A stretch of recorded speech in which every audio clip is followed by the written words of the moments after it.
T'as déjà eu l'impression de plus avancer dans ta vie de foi? T'as l'impression de faire du surplace pendant que d'autres chrétiens te dépassent en courant, et tu te demandes, c'est quoi qui va pas chez moi? Je crois que le problème est que tu ne comprends pas vraiment ce que la Bible dit sur la sanctification. Tu te dis, j'ai confessé tous mes péchés et tout va bien. Mais en fait, c'est juste le premier pas. Après, ça continue, il faut grandir. Le progrès est quelque chose de parfaitement normal dans la vie d'un chrétien. Exactement comme c'est la chose la plus normale au monde pour un bébé de grandir. Proverbe 4, 18 dit « Le sentier des justes ressemble à la lumière de l'aube. Son éclat grandit jusqu'au milieu du jour. » Donc, le but de Dieu n'est pas seulement qu'on croit une chose théoriquement, mais de rendre cette chose visible dans nos vies. Nous sommes transformés de gloire en gloire. C'est peut-être exactement cette croissance continuelle qui te manque dans ta vie. Tu vois des personnes autour de toi qui avancent en botte de 7 lieues pendant que toi, tu fais du surplace. Pourquoi? Quand il s'agit de progrès, peu importe le domaine, c'est assez clair qu'on part tous de positions très différentes. Et quand on parle de changement intérieur, c'est la même chose. Aucune âme n'est la même. Le cocktail de volonté, intelligence et émotion est différent pour chacun. Et ces différences viennent de notre caractère et de nos expériences. Et donc, les moyens que Dieu utilise sont aussi très différents. Pour certains, il est important de prendre conscience de leur identité en Christ. Pour d'autres, c'est important de ne pas perdre de vue l'amour du Seigneur. D'autres, ce sera nécessaire d'étudier la souveraineté de Dieu. Pour certains, un partenaire redevable est nécessaire pour progresser dans leur sanctification, alors qu'une autre personne aura besoin d'un encouragement pour utiliser davantage ses dons spirituels. Une autre personne peut avoir besoin de se concentrer sur le fait que ses péchés sont pardonnés et qu'elle a le Saint-Esprit pour surmonter tout obstacle. Pour une autre personne, le retour du Seigneur Jésus-Christ peut avoir un effet très sanctifiant. Tu vois, les choses qui nous rapprochent de Dieu vont différer d'une personne à l'autre, mais toutes sont utilisées pour nous transformer en son image. Et maintenant, tu pourrais te dire, oui, mais si le chemin est si différent pour chacun, comment est-ce que je peux savoir quel est le mien? Il n'y a pas une base commune? Et oui, il y en a une. Il existe des lignes directrices en matière de sanctification pour nous aider à simplifier cette complexité. Par exemple, que le Saint-Esprit et la parole de Dieu sont les principaux acteurs et instruments dans la main de Dieu.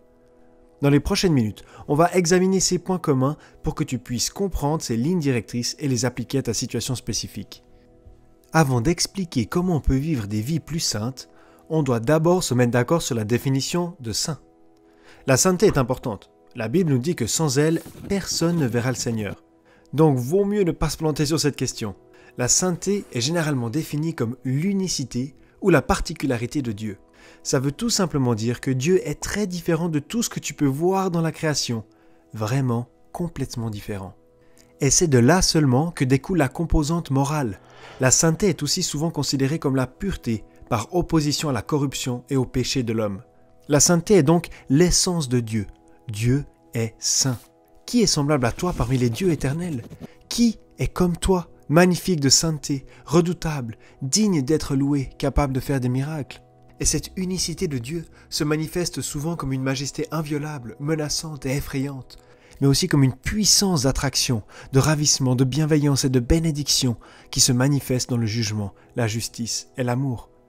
Mais Dieu n'est pas seulement saint, il rend aussi saint. Tout ce qui entre en contact avec Dieu devient saint par définition.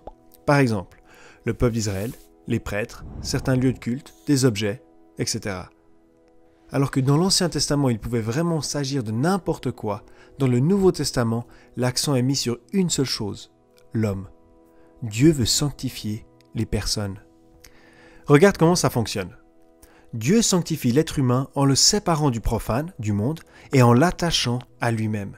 Puisque Dieu est saint, la croissance dans la sainteté devient automatique pour cette personne. Et tout ce processus, qui fait devenir de plus en plus saint et semblable à Dieu, est appelé sanctification. La Bible nous dit que ça se passe en 3 étapes, une dans le passé, une dans le présent et une dans le futur. La sanctification dans le passé fait référence à ce qui s'est passé. Christ est mort, le pécheur croit et est déclaré saint par Dieu. Hébreux 10.10 dit « Nous avons été rendus saints par l'offrande du corps de Jésus-Christ une fois pour toutes. » La sanctification dans le futur se réfère au moment où la sanctification sera achevée.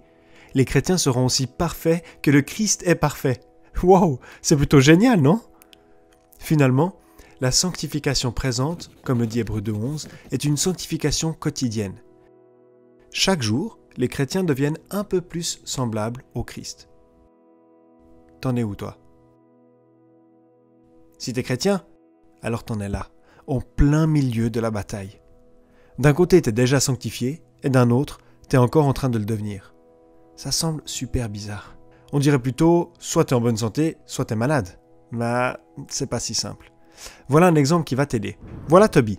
Imagine que Toby vient d'apprendre qu'il est de sang royal et qu'il va désormais commencer une toute nouvelle vie dans un gigantesque domaine, super cher, avec un majordome et tout ce que tu peux imaginer. Mais il a aussi des devoirs royaux. Il doit avoir les bonnes manières. Est-ce que Toby est noble? Oui. Est-ce qu'il se comporte comme un noble? Non. Ça, il doit encore l'apprendre. Et c'est la différence entre deux types de sainteté qu'on trouve dans la Bible. On les appelle sainteté positionnelle et sainteté progressive. Positionnelle parce que Dieu t'a donné une nouvelle position à travers l'Évangile. Tu n'es plus un pécheur, mais un saint, tout comme Toby est noble. Et progressive parce que tu dois apprendre et vivre ta sainteté progressivement, ou pas à pas, tout comme Toby doit apprendre à se comporter comme un noble. Ok, alors petit résumé. Dieu est saint et veut partager cette sainteté avec les personnes. Il le fait en séparant les gens et en les liant avec lui. Le contact avec lui conduit automatiquement à la sanctification. Tous les gens sont différents, dans l'esprit, l'âme et le corps, et pourtant, il y a des choses qui sont toujours les mêmes. La sanctification se fait toujours par la parole de Dieu et le Saint-Esprit. Passons ensemble à travers ce processus. Alors, quelqu'un vit loin de Dieu. Il n'a pas le Saint-Esprit. Il doit donc d'abord être mis dans la position d'un saint. Ça se fait par la parole. La parole entre par les oreilles et maintenant une décision est prise dans l'âme de la personne, oui ou non. C'est Dieu qui conduit ça par l'intermédiaire du Saint-Esprit. Sinon la personne n'aurait pas le pouvoir de décider pour Dieu. Lorsque la personne ouvre son cœur et se repent de ses péchés, le cœur est pur et le Saint-Esprit peut y entrer. La personne a maintenant une nouvelle position devant Dieu. Elle est sainte. Mais le corps a encore plein de mauvaises habitudes qui proviennent de mauvaises pensées. C'est pour ça que Romains 12, 2 dit « Mais soyez transformés par le renouvellement de l'intelligence ». Ça signifie que l'Esprit Saint et la parole ensemble changent nos structures de pensée. Peu à peu, on pense plus comme Jésus-Christ, on se sent plus comme lui et on désire ce qu'il veut, lui. On devient comme des versions miniatures de Jésus-Christ. C'est exactement ce qui a été dit sur les premiers disciples de Jésus. Ils sont chrétiens. Ok, comment tu peux mettre ça en pratique aujourd'hui? Comment est-ce que tu peux être un peu plus comme Jésus-Christ ce soir? Dieu est saint et veut partager cette sainteté avec les gens. Et il le fait en séparant les gens et en les liant à lui-même. Ça veut dire que la séparation du mal est la première étape avant de faire quoi que ce soit d'autre. La Bible appelle ça la crainte de l'Éternel. C'est la première leçon à l'école de Dieu. Si tu ne sais pas ce que ça veut dire ou comment l'appliquer, pas de problème. Regarde la vidéo dans la description. Et si tu as décidé de vivre dans la crainte du Seigneur, prends la parole de Dieu dans tes mains et demande au Seigneur de te parler par le Saint-Esprit. Le contact avec Dieu conduit automatiquement à la sanctification. Peu importe à quel point on est différent, Dieu utilisera sa parole pour travailler en toi, jour après jour, pour te faire devenir ce que tu es déjà, saint.